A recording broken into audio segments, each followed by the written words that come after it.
1971 সালে জাতির জনক বঙ্গবন্ধু শেখ মুজিবুর রহমানের আহ্বানে আমরা মুক্তিযুদ্ধে অংশগ্রহণ করেছিলাম। জাতির পিতা আত্মার প্রতি শ্রদ্ধা জ্ঞাপন করছি। 71 সালের মুক্তিযুদ্ধের সকল শহীদদের আত্মার প্রতি শ্রদ্ধা জ্ঞাপন করছি। সিলেট অঞ্চলের মানুষের জন্য যারা কাজ করতে গিয়ে মৃত্যুবরণ করেছেন, বিশিষ্ট ব্যক্তিবর্গ, তাদের প্লিজ আমার পিছিয়ে কে দাঁড়াবে না, প্লিজ যাও, বারবার তুমি আসতে কেন?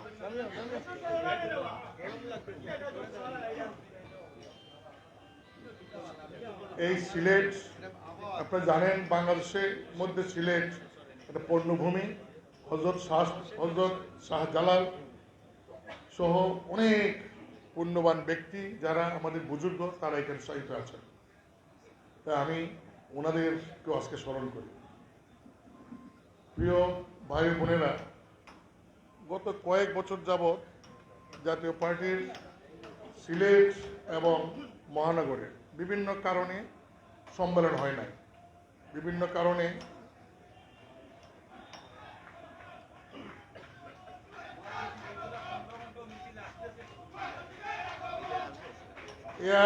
ভাইরা প্লিজ, আমি কথা বলছি, আপনারা স্লোগান দিয়েন না।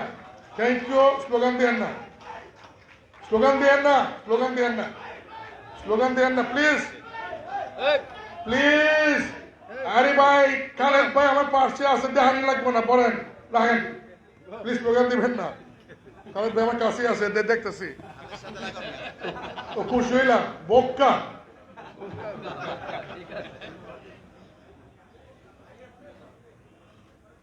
জাতীয় পার্টির আমাদের বর্তমান মাননীয় চেয়ারম্যান, আপনারা জানেন, উনি বাংলাদেশে একজন অত্যন্ত ভালো মানুষ হিসেবে পরিচিত, সৎ মানুষ এবং যোগ্য মানুষ, শিক্ষিত মানুষ, একজন দক্ষ নেতা, জনদরদী মানুষ হিসেবে পরিচিত।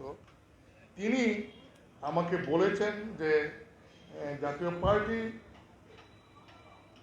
1990 সালে ক্ষমতা থেকে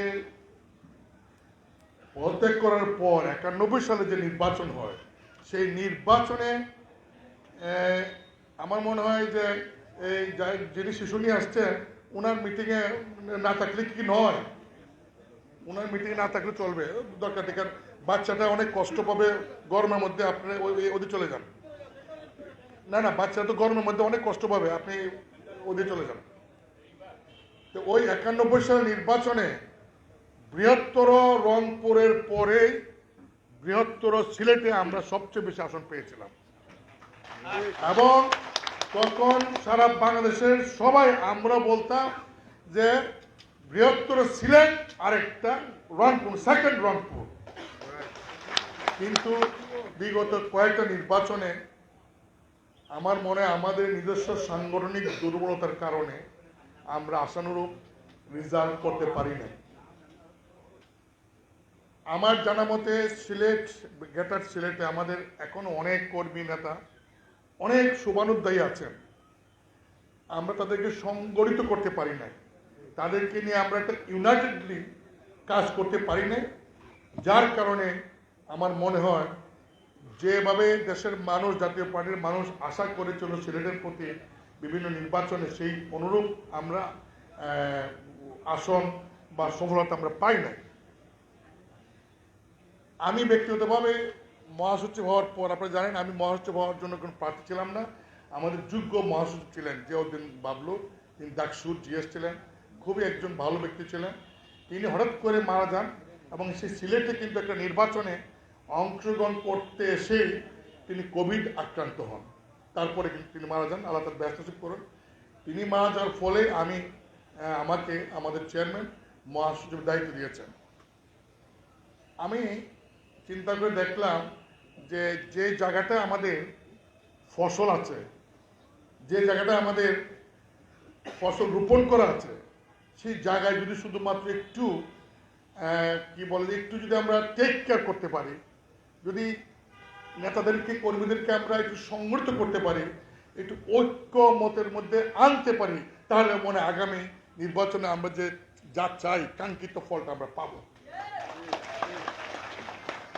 এবং সেই লক্ষ্যে আসলে প্রয়োজন ও অপ্রয়োজন বুঝি না, সিলেটের জেলা এবং মহানগর কমিটি তারা ভালো কাজ নিশ্চয়ই করেছেন, করলেও আমরা বৃহত্তর স্বার্থে সেই দুটো কমিটি আমরা বাতিল করেছি।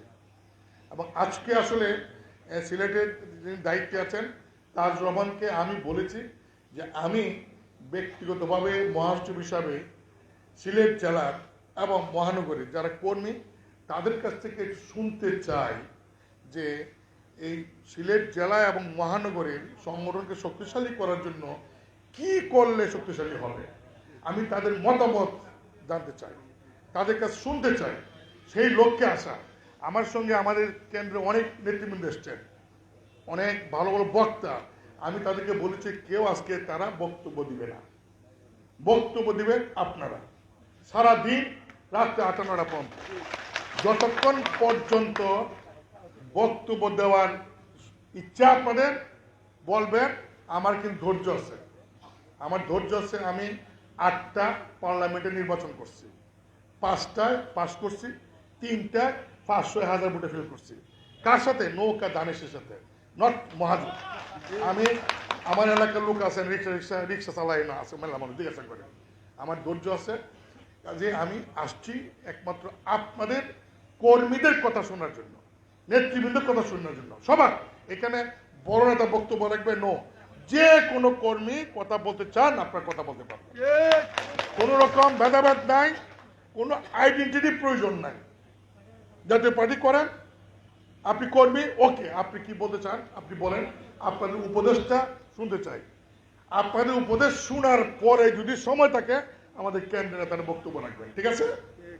আর আরেকটা কথা বলে যাই, সেটা হলো কর্মীরা আপনারা অনেক কষ্ট করছেন, আমি জানি। জাতীয় পার্টি 31 বছর যাবৎ ক্ষমতায় নাই। আওয়ামী লীগ বঙ্গবন্ধু মারা যাওয়ার পরে 3-4 বছরের মধ্যে কয়েকটা ভাগ হয়ে গেছিল। বঙ্গবন্ধু মারা যান 75 সালে, 77 সালে Awami League Mizan group, Awami League Malik group, Awami League Razzak group, BAKSAL group, 4টা-5টা ভাগ হয়েছিল। মাননীয় প্রধানমন্ত্রী শেখ হাসিনা 81 সালে আসার পরে আওয়ামী লীগ টিকে গেছে, না হলে আওয়ামী লীগ টিকতো না। বিএনপি এত বড় দল দাবি করে, আজকে 12 বছর ক্ষমতায় নাই, মাথা খারাপ হয়ে গেছে। নেক্সট টাইম যদি ক্ষমতা না আসে বিএনপিও কিন্তু ভেঙে যাবে, লক্ষণ বোঝা যায়। আর 90 সালের পরে 31টা বছর জাতীয় পার্টি ক্ষমতায় নাই। জাতীয় পার্টি নেতা এরশাদ জনপ্রিয় ছিলেন, তাকে সাইজ করার জন্য আওয়ামী লীগ বিএনপি এবার এক। এরশাদ যাতে আগাইতে না পারে এই প্রশ্নে আওয়ামী লীগ বিএনপি মহাশত্রু, কিন্তু এরশাদের বেলা তারা এক, যাতে এরশাদ কোনো কারণে সামনে না যেতে পারে। এমনকি বিএনপি পার্লামেন্টের সিস্টেমে রাজনীতিতে বিশ্বাস করে না, তারা প্রেসিডেন্ট ফর্ম অফ গভর্নমেন্টে বিশ্বাস করে। যখন 91 পরে এই বিল আসলো, বিএনপি রাজি না, তখন বলা হইলো আওয়ামী লীগ পক্ষ থেকে আপনি রাজি না, যদি প্রত্যক্ষ ভোট হয় প্রেসিডেন্টের এর সাথে পাস করে ফেলবে। এই শোনার পরে বিএনপি কিন্তু রাজি হইল পার্লামেন্টের সিস্টেমে যাওয়ার জন্য। কাজেই একটা জিনিস খেয়াল করেন, 31 বছর যে দলটা ক্ষমতায় নাই সেই দলটা এখনো টিকে আছে। কেন টিকে আছে? কেন টিকে আছে? টিকে আছে এই দেশে গত 31 বছরে আওয়ামী লীগ বিএনপি দুইটা দল পালা বদল করে ক্ষমতায় গেছে, মানুষের কোনো উপকার হয় নাই। মানুষ আজকে দেখেন দ্রব্য মূল্য বৃদ্ধি, চাকরি নাই, দুর্নীতি, টাকা পাচার। ক্ষমতায় বিএনপি থাকতে যা ছিল আওয়ামী লীগ ক্ষমতা করে একই, মানে ক্ষমতা যাওয়ার পরে বিএনপি আওয়ামী লীগ মুদ্রার এই পিঠ আর ওই পিঠ।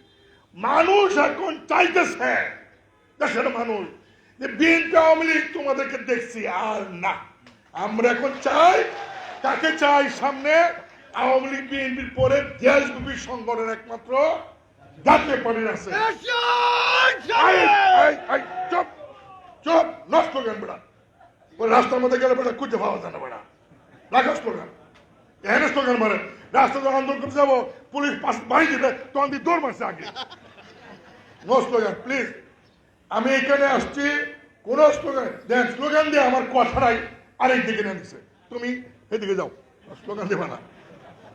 যা বলছিলাম, জাতীয় পার্টির দিকে মানুষ তাকিয়ে আছে, মানুষ তাকিয়ে আছে, এটা মনে রাখবেন। 31 বছর যারা কষ্ট করে জাতীয় পার্টির কর্মী, আমাদের সুদিন আগামীতে আসতেছে। আমরা যে কাজটা বিএনপি আওয়ামী লীগ করে না সেই কাজটা আমরা করব। মানুষের এখন প্রয়োজন। সারা দেশে জাতীয় পার্টির চেয়ারম্যান জিএম কাদের মনে করে দেশে 1 নম্বর সমস্যা হলো বেকার সমস্যা। 5 কোটি মানুষ আজকে বেকার দেশে, শিক্ষিত অশিক্ষিত লক্ষ লক্ষ যুব সম্প্রদায় বেকার। তাদের কর্মসংস্থানের বিষয়ে আওয়ামী লীগ বিএনপি কারো কোনো রোড ম্যাপ নাই। সেই কাজটা আমরা করছি। যে শিক্ষা ব্যবস্থায় কর্মবিমুখ, যে শিক্ষা ব্যবস্থা অনার্স MBA BBA পাস করলে পরে কোনো কর্ম নাই, জাতীয় পার্টি সেই শিক্ষা ব্যবস্থা আমূল পরিবর্তন করে কর্মমুখী শিক্ষা ব্যবস্থা চালু করবে। জাতীয় পার্টি মনে করে আমাদের আন্ডারগ্রাউন্ড দিয়ে টানেল করাচ্ছে, উপর দিয়ে ফ্লাইওভার করাচ্ছে, প্রত্যেকটা উপজেলায় একটা করে স্পেশালাইজ হসপিটাল করা দরকার, যেখানে মানুষ চিকিৎসা সুযোগ পাবে। জাতীয় পার্টি মনে করে ঢাকা কেন্দ্রিক, রাজধানী কেন্দ্রিক প্রশাসনকে মানুষের দুর্গরা নিয়ে বিকেন্দ্রীকরণ করা হবে, সেটাই মানুষ চায়। এই সমস্ত কর্মসূচিগুলি নিয়ে আমাদের দ্রব্য মূল্য বৃদ্ধি, জাতীয় পার্টির পক্ষ থেকে আমরা খুব শীঘ্রই কর্মসূচি দেব। জাতীয় পার্টি ক্ষমতায় গেলে দ্রব্য মূল্যের বৃদ্ধি কন্ট্রোলে থাকবে, কখনই হবে না। সেই ব্যবস্থা কিভাবে হবে সেটা আমরা মানুষকে জানাবো। আমাদের এই কর্মসূচি নিয়ে আগামীতে যদি জনগণের কাছে যায়, তাহলে আপনাদের মতো কর্মী নেতাদেরকে সংগঠিত হয়ে দলের নেতৃত্বের অধীনে মানুষের কাছে যাওয়ার প্রয়োজন। সেই লক্ষ্যেই এসেছি ভাই আমার, আপনাদেরকে সংগঠিত করার জন্য, আপনাদেরকে এক করার জন্য, ইউনাইটেড করার জন্য, একত্র হয়ে আমরা জাতীয় পার্টি আদর্শ নিয়ে গ্রামে গঞ্জে যাব এবং আগামী ইলেকশনে 300 আসনে আমরা নির্বাচন অংশগ্রহণ করতে চাই। আমি এখানে এসেছি সেলিম ভাই, সিদ্দিকী সাহেব, কোনো ব্যক্তিকে আমি চিনি না। আমি চিনি সকল কর্মী আমার একরকম, সবাই একরকম। তাজ রহমান সে আরো সুন্দর, সে যেমন আমার সাথে প্রিয়, সে আরো খুব খারাপ কর্মী, হ্যাঁ আমার কাছে একই প্রিয়। ঠিক আছে, তাদের স্লোগান কেউ দয়া করে দিবেন না, আমার নামে দিবেন না, দিলে জিএম কাদের নামে দিবেন, জাতীয় পার্টির নামে দিবেন, কারণ এটা কোনো স্লোগান নেই। ঠিক আছে, 1 আর 2 নম্বর হইল আপনাদের মনের যে যন্ত্রণা আছে বলবেন, তবে অতীত বললে লাভ নাই। অতীত অনেক কিছু আছে, প্লিজ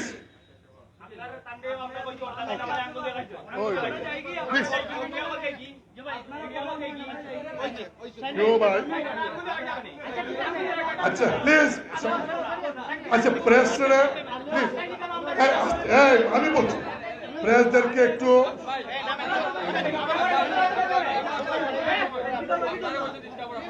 প্রেসদেরকে সুযোগ দেন।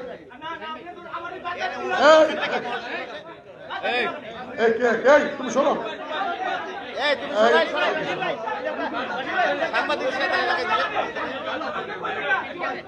প্লিজ প্লিজ প্লিজ, আমি বলছি, এই সাংবাদিক ভাই, এই সাংবাদিক প্লিজ, আমি বলছি, ওকে ওকে, আপনার বক্তব্য চলতেছে, উনি যেভাবে দাঁড়াইছে শুনেন বেঙ্গল মতো লাগতেছে,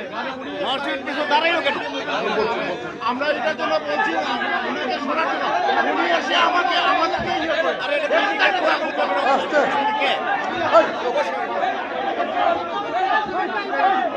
ওকে ওকে ওকে, দেখতেছি, যাও যাও।